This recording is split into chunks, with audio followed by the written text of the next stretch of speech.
Steven? I'm glad I fell into your universe.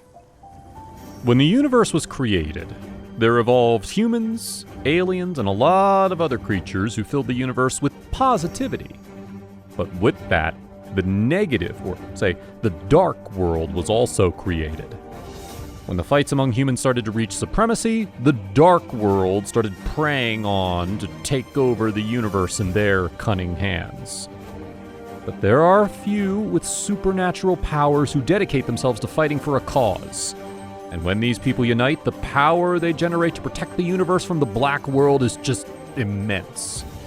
So today, in the Evo House, we're going to see how the superheroes joined hands to protect the world. Assemble. Welcome back to Evo Chronicles, where we showcase the evolution of movies, video games, and characters.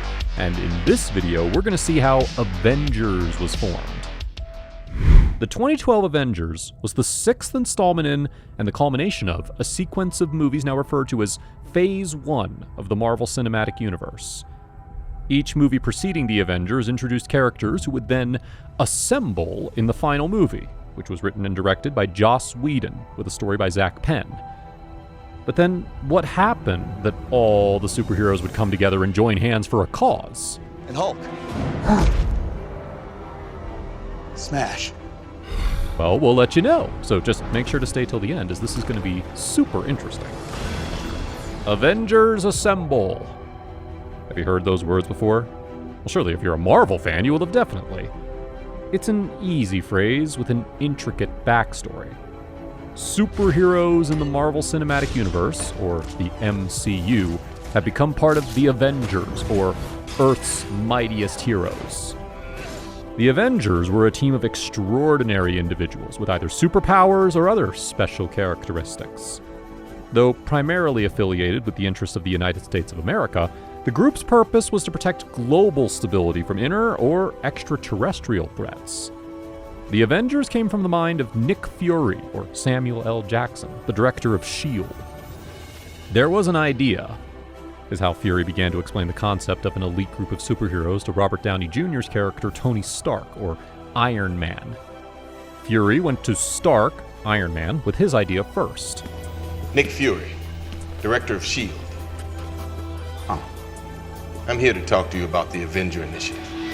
After the superhero defeated Obadiah Stane, aka Ironmonger, played by Jeff Bridges, and subsequently told the public he'd been living a double life as Iron Man, Fury pitched his idea to Stark. But the Avengers weren't formed overnight. Fury quietly observed the work of other superheroes whom he believed had the potential to become Avengers. Bruce Banner, or Hulk, Mark Ruffalo, Thor, Chris Hemsworth, Steve Rogers, or Captain America, Chris Evans, Natasha Romanoff, or Black Widow, Scarlett Johansson, and Clint Barton, or Hawkeye, Jeremy Renner. They were all among the superheroes Fury mentioned. The Avengers were first assembled by S.H.I.E.L.D. as a result of the Avengers Initiative, when Loki invaded Earth with his Chitauri army. The team, consisting of Iron Man, Thor, Captain America, Black Widow, Hawkeye, and the Hulk, defeated Loki and went their separate ways for a while. After S.H.I.E.L.D. became a defunct agency due to the Hydra infiltration, the team was no longer an American governmental division, therefore becoming an independent and private organization. Stark Industries remodeled Stark Tower into Avengers Tower, and the team joined together in the fight against Hydra. After their victory, Stark built Ultron, hoping that the AI would be able to defend the world from any threats necessary in place of the Avengers. The plan backfired, and Ultron started a war against humanity, forcing the Avengers to fight him. But you know, when they're all together, no evil energy can withstand against them. Ultron was defeated, but Hulk, Barton, Thor, and Stark left the team. So Scarlet Witch, Vision, War Machine, and Falcon were recruited, and they were relocated to the Avengers compound. Recruitment.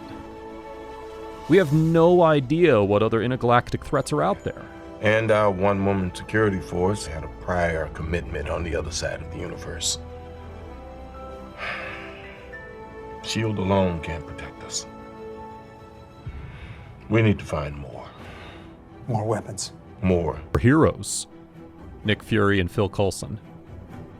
When these words were spoken, we all thought that something big was around the corner, gazing in with its utmost speed. And that is exactly what happened. First, recruiting Tony Stark. I'm Iron Man. You think you're the only superhero in the world? Mr. Stark, you become part of a bigger universe. You just don't know it yet. Nick Fury to Tony Stark. Nick Fury personally encountered Tony Stark, following his revelation to the world that he was Iron Man. Fury consulted with Stark regarding the Avengers initiative, telling him that he's not the only superhero in the world. Second, recruiting Thor. After Thor was exiled to Earth, landing in New Mexico, he failed to retrieve Mjolnir after discovering it was on Earth as well. During this attempt, Avengers Initiative candidate Clint Barton, who was there to watch over the site, was tasked with stopping Thor if requested. Know this, son of Kal. We both fight for the same cause, the protection of this world. From this day forward, you can count me as your ally. Thor to Phil Coulson. Phil Coulson made note of Thor's strength, albeit human, and his combat skills as he took down a group of S.H.I.E.L.D. agents with ease. When Thor's brother Loki sent the Destroyer to Earth to kill him, Thor regained his power and defeated the Destroyer.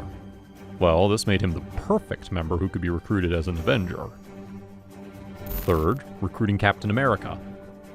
S.H.I.E.L.D. recovered the body of Captain America, who was frozen for approximately 70 years. Examining Rogers' body, scientists informed Nick Fury that he was still alive. Once Rogers woke up, he was greeted by Nick Fury, who informed him about the situation and welcomed him into the new times. You've been asleep, Cap, for almost 70 years. Fourth, recruiting Hulk. Hulk was definitely not supposed to be a part of the Avengers. Dr. Banner was just called to help S.H.I.E.L.D. find the Tesseract. But he got in control and helped the Avengers defeat Loki and become part of the Avengers initiative.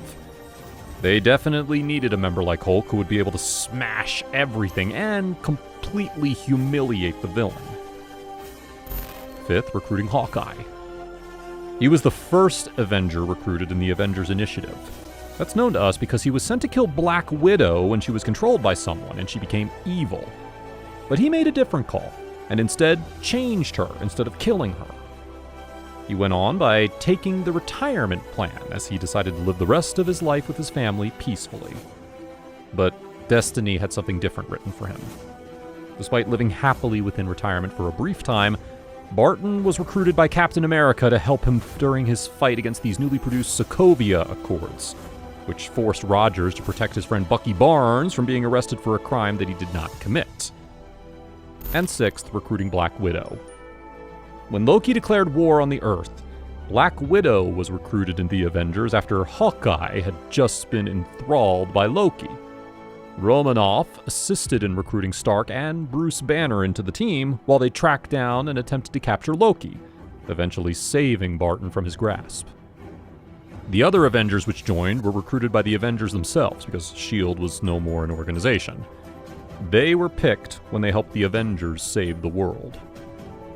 Under Captain America's leadership, the team completed several operations around the world with success, until the amount of collateral damage during their conflicts caused the United Nations to pass the Sokovia Accords in an attempt to regulate their actions, turning the team from a private organization to one which was under the control of the government.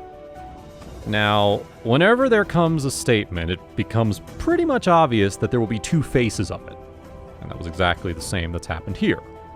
The differences in opinions created a rift within the team, which split the Avengers into two factions, one led by Iron Man and the other by Captain America. Civil War saw the Avengers split down the middle over the question of whether or not to accept the Sokovia Accords, a series of regulations placed on the Avengers by the United Nations. Iron Man led the pro side, which consisted of War Machine, Black Widow, Vision, and Spider-Man. Captain America had the anti side, which included Falcon, Hawkeye, Scarlet Witch, and Ant-Man. Eventually, the tension between the two factions came to a head, the clash of the Avengers at an airport in Leipzig. It was heated up when Rogers tried to save Bucky, as he was the only one by then who believed that the bombing wasn't done by him. Falcon, Hawkeye, Scarlet Witch, and Ant-Man were subsequently arrested and held at Raft Prison until Cap came to break them out. Black Widow was also on the run, having gotten into trouble with the authorities for letting Cap and Bucky go during the fight. This was the point when we all thought that this is it. We've seen the end of the Avengers. But little did we all know that there is a lot in the card which is yet to be displayed. After Civil War, Iron Man and Captain America stood at opposite ends of the field in Avengers Infinity War, which was ultimately devastating for Stark. Here was the existential threat he had feared throughout the series. Thanos. The anger and insecurity Stark felt about not being able to keep Earth safe personified. Stark blasted off on a spaceship with Doctor Strange and Spider-Man to fight Thanos on what was left of the Mad Titan's home planet. Until Infinity War, Rogers had operated as an outlaw, but he showed up to help Scarlet Witch and Vision fight off the children of Thanos.